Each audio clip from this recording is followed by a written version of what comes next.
Hello students, so today our next topic in programming for problem solving is programming language. So जब हम computer की बात कर रहे हैं और हम इसके बेसिक्स के बारे में पढ़ चुके हैं, हम प्रोग्रामिंग लैंग्वेज की बात करते हैं, तो हम देखेंगे हमारे पास बहुत सारी लैंग्वेजेस आती हैं अभी तक जितनी कंप्यूटर के अंदर बन चुकी हैं। कुछ जो होती हैं वो हाई लेवल होती हैं, कुछ लो लेवल होती हैं, तो ये सारे टर्म्स आपने सुने होंगे। तो इसको हम डिटेल में पढ़ेंगे कि ये हाई लेवल लैंग्वेज, लो लेवल लैंग्वेज एक्चुअल में होती क्या है, कि प्रोग्रामिंग लैंग्वेज जो होती हैं वो क्या होती हैं। So what is programming language? Programming language क्या है? ये एक सेट ऑफ इंस्ट्रक्शंस है जो कि एक साथ कंपाइल्ड होते हैं और कुछ स्पेशल टास्क परफॉर्म करते हैं हमारे कंप्यूटर का जो सीपीयू होता है उसके अंदर। सो ये जो प्रोग्रामिंग लैंग्वेज होती है हम इनको हाई लेवल लैंग्वेज बोलते हैं। हाई लेवल लैंग्वेज कौन सी होती है? जो कि ह्यूमन बीइंग को समझ आती है, जैसे C, C plus plus, Pascal, COBOL, ये सब हो गई। ये सारी क्या है? हाई लेवल लैंग्वेजेस हैं। जो हर एक प्रोग्रामिंग लैंग्वेज है उसके अपने कुछ सेट ऑफ कीवर्ड्स होते हैं, कुछ सिंटेक्स होता है, उसको लिखने का, उसको क्रिएट करने के अलग सेट ऑफ इंस्ट्रक्शंस हर एक प्रोग्रामिंग लैंग्वेज में होते हैं। जैसे कि अगर आप सी की बात करोगे, सी के जो सेट ऑफ इंस्ट्रक्शंस हो गए या कीवर्ड्स हो गए या सिंटेक्स हो गया, उसका अलग होगा। आप जावा की बात करोगे, जावा के कीवर्ड्स अलग होंगे, उसमें लिखने का सिंटेक्स अलग होगा, तो उसके जो सेट ऑफ इंस्ट्रक्शंस आप यूज करोगे वो अलग हो जाएंगे, राइट। सो इसी तरह से क्या थाउजेंड्स ऑफ प्रोग्रामिंग लैंग्वेज जो है कंप्यूटर में अभी तक डेवलप हो चुके हैं और हर एक का कुछ स्पेसिफिक पर्पस होता है। ओके, सो अगर आप कोई प्रोग्राम लिख रहे हो जो कि सी में है, आप उसको जावा में भी बना सकते हो, जावा वाला आप सी में भी बना सकते हो। बट अगर ये अलग अलग लैंग्वेजेस आई हैं तो किस लिए आई हैं? कि जब सी था तो जावा क्यों आया, या जावा था पीएचपी क्यों आया? वो इसलिए क्योंकि हर एक के पास कुछ स्पेसिफिक जो है टास्क है वो परफॉर्म करने के लिए है। कि कहीं ना कहीं हम क्या करते हैं कि जो हार्डर वर्जन होता है उसको ईजी कर दिया, या हम देखते हैं जावा में मोस्टली हम गेम्स करते हैं, क्यों? क्योंकि वो उसमें ईजी हो गए। हम अगर सी, सी प्लस प्लस को लेकर के हम गेम्स क्रिएट करेंगे तो वो थोड़ा टिपिकल टास्क हो जाता है, या हम कहें बहुत टीडियस टास्क वो होता है। सो इसलिए जावा आ गई कि जावा में और इजी तरीके से हम क्या कर सकते हैं, उनको गेम्स को क्रिएट कर सकते हैं। आगे देखते हैं, हमारे पास जो मेन कैटेगरीज हैं वो आती है low level language and high level language. So let's see what is low level language. As you can see, low है मतलब कि क्या होगा इसमें, कोई मतलब एब्स्ट्रैक्शन नहीं होगा। ओके, और ये रिप्रेजेंट करती है सिर्फ 0 1 के फॉर्म में। सबको पता है कंप्यूटर को जो है हमारी लैंग्वेज समझ नहीं आती, उसे सिर्फ कौन सी लैंग्वेज समझ आती है? Binary language. ओके, जो कि हमारी मशीन लैंग्वेज जिसे हम बोलते हैं। सो लो लेवल लैंग्वेज में हमारे पास टू टाइप्स ऑफ लैंग्वेज होती हैं, that is machine level language and assembly level language. Okay, so अब देखते हैं इसको कि मशीन लेवल लैंग्वेज क्या होता है। बेसिकली मशीन लैंग्वेज क्या होती है? ये हमारे जो सेट ऑफ इंस्ट्रक्शंस हैं उसमें सिर्फ दो डिजिट्स यूज करती है, दैट इज 0 and 1, जिसको हम बाइनरी डिजिट्स बोलते हैं। ओके, सो सबको पता है कि जो हमारा कंप्यूटर है वो सिर्फ और सिर्फ मशीन लैंग्वेज को ही समझ सकता है। मशीन इंस्ट्रक्शंस जो उसको दिए जाते हैं 0 1 की फॉर्म में, वही उसको सिर्फ समझ आते हैं, राइट। जब हम प्रोग्राम क्रिएट करते हैं लो लेवल लैंग्वेज में, तो वो एक बहुत डिफिकल्ट टास्क हो जाता है किसी भी प्रोग्रामर के लिए। हर कोई नहीं वो क्रिएट कर सकता है। प्लस ये क्या है, ये बहुत एक एरर प्रोन टाइप का लैंग्वेज है। यहाँ पे क्या होता है, एक तो इसको समझने में बहुत डिफिकल्ट होता है क्योंकि सिर्फ आपको हर एक इंस्ट्रक्शन जो है सिर्फ 0 और 1 के फॉर्म में देना है। प्लस इसकी जो मेंटेनेंस होती है वो भी वेरी हाई होती है। देन ये पोर्टेबल नहीं है। पोर्टेबल नहीं होने का मतलब यहाँ पे ये है कि अगर आपने एक प्रोग्राम एक कंप्यूटर में लिखा है तो उस सेम प्रोग्राम को आप दूसरे कंप्यूटर में नहीं लिख सकते। उसको उसके कॉन्फ़िगरेशंस के अकॉर्डिंग उसके अलग इंस्ट्रक्शन आपको उसमें देने पड़ेंगे। तो मतलब कि हर एक कंप्यूटर के लिए, जैसे सपोज आपको कोई एडिशन का प्रोग्राम करना है, तो अगर आपने एक कंप्यूटर ए में एडिशन का प्रोग्राम लिखा है, सेम प्रोग्राम अगर कंप्यूटर बी में लिखेंगे तो वो नहीं उसको सपोर्ट करेगा क्योंकि उसके कंप्यूटर के कॉन्फ़िगरेशन अलग होंगे। उसके लिए आपको क्या करना पड़ेगा, अलग से इंस्ट्रक्शंस देने पड़ेंगे इन मशीन लैंग्वेज, जब आप मशीन लैंग्वेज यूज करते हो। The next low level language we have is assembly language.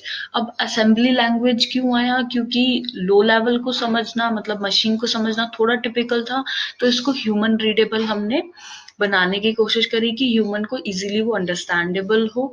हम इसमें कुछ टर्म्स यूज करते हैं जैसे मूव, एड, सब।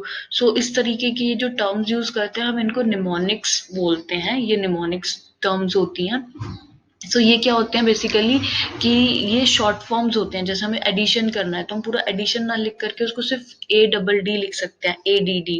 ओके, जैसे सब्ट्रैक्शन करना है तो हम सब्ट्रैक्शन पूरा ना लिख के हम SUB कर देंगे। हमें कोई डिजिट्स जो है वो मूव करानी है A to B या B to C, सो उसके लिए हम MOV यूज कर सकते हैं। डिवाइड करना है तो DIV यूज करेंगे। सो इस टाइप के जो ह्यूमन अंडरस्टैंडेबल टर्म्स हैं वो हम इसमें यूज करने लगे, क्योंकि हमें मशीन लैंग्वेज में प्रॉब्लम थी, वो इजीली अंडरस्टैंड नहीं हो पा रहा था। तो हमने क्या किया, असेंबली लैंग्वेज लेकर आए जिसमें हमने कुछ इंग्लिश टर्म्स जो है वो यूज करी, so that we can easily understand and write it. Okay, then next we have is अब असेंबली लैंग्वेज जो है वो वापस क्या कंप्यूटर को तो नहीं समझ आएगी। क्यों? क्योंकि कंप्यूटर को सिर्फ और सिर्फ मशीन कोड समझ आते हैं। तो इसके लिए अब हमें एक ट्रांसलेटर की रिक्वायरमेंट होगी कि जो हमारी असेंबली लैंग्वेज को मशीन लैंग्वेज में कन्वर्ट कर दे। सो यहाँ पे क्या होगा कि हम एक ट्रांसलेटर यूज करेंगे, और जो ट्रांसलेटर हम यूज करते हैं वो है हमारे पास असेंबलर। नाउ अब असेंबली लैंग्वेज में क्या होता है कि जो हमारे असेंबली लैंग्वेज कोड होते हैं वो भी पोर्टेबल नहीं होते हैं, क्योंकि ये जो सारा डेटा होता है वो कंप्यूटर के रजिस्टर्स में स्टोर होता है।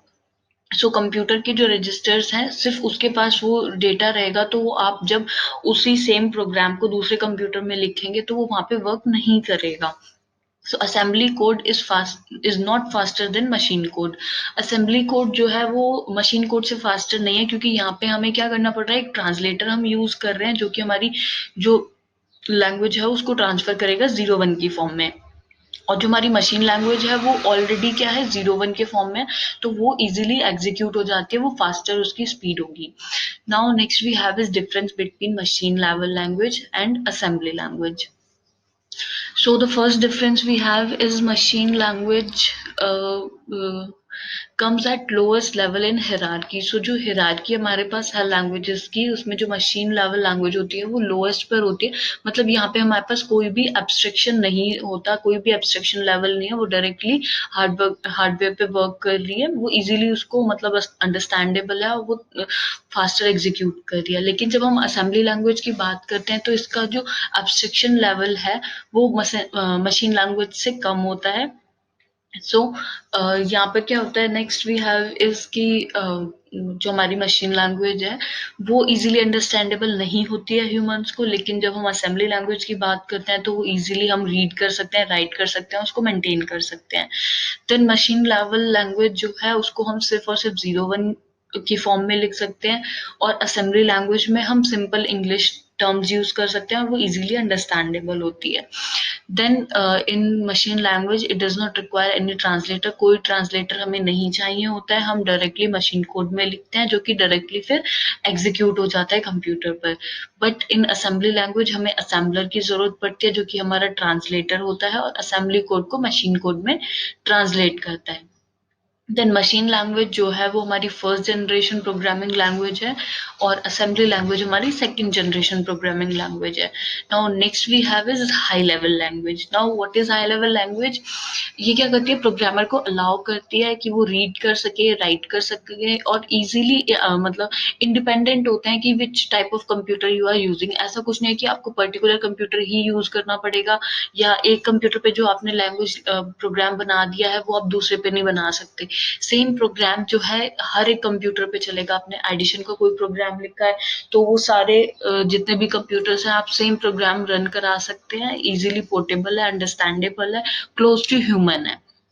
क्लोज टू ह्यूमन मतलब कि ये इजीली ह्यूमंस को समझ आ जाती है। Then when writing a program in high level language, then the whole attention needs to pay to the logic of the problem. अब यहाँ पे क्या है कि पूरा जो लॉजिक है उस पे अटेंशन पे किया जाता है कि आपको अगर कोई प्रोग्राम रन कराना है या कोई प्रोग्राम आपको बनाना है तो उसके लिए आप लॉजिक क्या यूज करने वाले हैं। तो पूरा जो अटेंशन है वो सिर्फ और सिर्फ लॉजिक पे बेस्ड होता है इन high level language. Now, a compiler is required to translate high level language into low level language. अब high level language जो है वो properly human understandable language है, so again ये कंप्यूटर को समझ नहीं आएगी। so यहाँ पर हम क्या करेंगे कि हमें फिर से ट्रांसलेटर की जरूरत पड़ती है, तो यहाँ पर हम कंपाइलर यूज करते हैं। सो कंपाइलर क्या करता है, जो भी हमारी मशीन लैंग्वेज है, जो भी हमने उसमें टर्म्स यूज किए हैं, सेट ऑफ इंस्ट्रक्शंस हमने यूज किए, उन सबको ट्रांसलेट करेगा लो लेवल में, दैट इज 0 1 में, मशीन कोड्स में वो चेंज करेगा।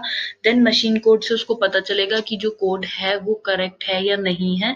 देन वो वापस उसको high level low level to high level convert करके हमें शो करता है। देन अब हमारे पास कुछ एडवांटेजेस आते हैं हाई लेवल लैंग्वेज में, that is easy to understand, मतलब हमें इजीली अंडरस्टैंडेबल है क्योंकि हम उसको इजीली समझ पा रहे हैं, क्योंकि हम उसमें इंग्लिश टर्म्स यूज कर रहे हैं, और जो भी कोड्स हैं वो इजीली हमें अंडरस्टैंडेबल है, सो हम इजीली उसको रीड कर सकते हैं, राइट कर सकते हैं, मेंटेन कर सकते हैं। Then next we have is high level language are designed to overcome the limitations of low level language, that is portability. So अब हम high level language क्यों लेकर के आए, क्योंकि हमें क्या करना था, limitations overcome करनी थी। जैसे मैंने starting में बताया था कि कोई भी नई language हम क्यों लेकर आते हैं, ताकि जो भी पुरानी languages है उससे हम थोड़ा और easy अपने जो task है उनको कर सके, जो भी हमें program run कराने हैं हम उनको और थोड़ा easy कर सके। सो यहाँ पे क्या हुआ, अब लो लेवल लैंग्वेज जो थी, मतलब मशीन में हमें 0 1 में लिखना पड़ रहा था, असेंबली में हमें शॉर्ट कोड्स यूज कर रहे थे, हम नेमोनिक्स यूज कर रहे थे, बट उसमें भी प्रॉब्लम आ रही है। देन हमने क्या किया, हाई लेवल लैंग्वेज हम लेकर के आए। सो उसमें क्या है कि आप कंप्लीटली जो आपके टर्म्स हैं जो आपको इजी लगते हैं, जो यूजर के लिए बहुत ज्यादा इजी हैं, ऐसे टर्म्स हम लेकर के आ गए। सो पोर्टेबिलिटी जो थी, एक मेन प्रॉब्लम आ रही थी लो लेवल में, कि हमें एक कंप्यूटर पे जो हमने प्रोग्राम लिख दिया वो दूसरे पे रन नहीं हो रहा था।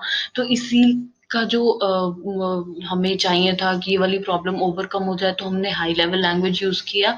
सो हाई लेवल लैंग्वेज में क्या है, आप कोई भी लैंग्वेज यूज करेंगे, चाहे वो सी है, सी प्लस प्लस है, जावा है, कोई भी है, जो प्रोग्राम आप एक कंप्यूटर में लिखते हैं वो ऑल ओवर द वर्ल्ड हर प्रोग्राम पे रन हो सकता है। So high level language is portable, that is these languages are machine independent. अब ये क्या है, मशीन इंडिपेंडेंट है, मतलब कि एक कंप्यूटर पे डिपेंडेंट नहीं है कि वो सिर्फ उसी पे रन करेंगी। Now next we have is difference between low level language and high level language.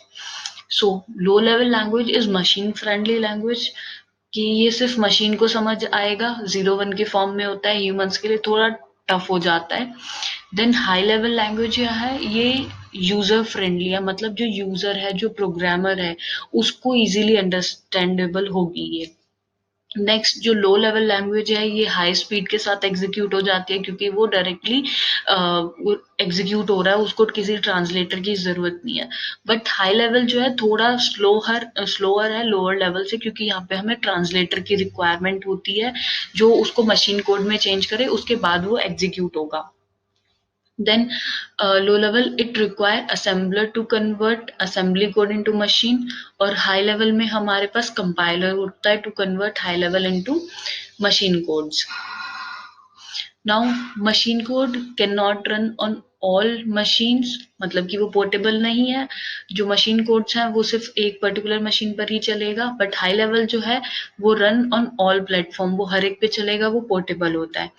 Now in low level it is machine memory efficient, और जो हमारा हाई लेवल है वो लेस मेमोरी एफिशिएंट होता है। And in low level debugging and maintenance are not easy. Debugging मतलब कि हमें कोई भी अगर एरर आ गया है तो उस, या कोई बग है, उसको रिमूव करना थोड़ा टीडियस यहाँ पे हो जाता है, मेंटेनेंस भी उसकी इजी नहीं है। But in high level language अगर कोई एरर आता है तो उसको रिमूव करना बहुत इजी है, देन इसको मेंटेन करना भी इजी है। So this is all about the difference between low level and high level. So these are the all languages जो भी हम सी में पढ़ते हैं कि कंप्यूटर के अंदर कौन कौन सी लैंग्वेजेस हम यूज करते हैं। So this is all about the languages. I hope ये आप लोगों को समझ आएगा। Thank you.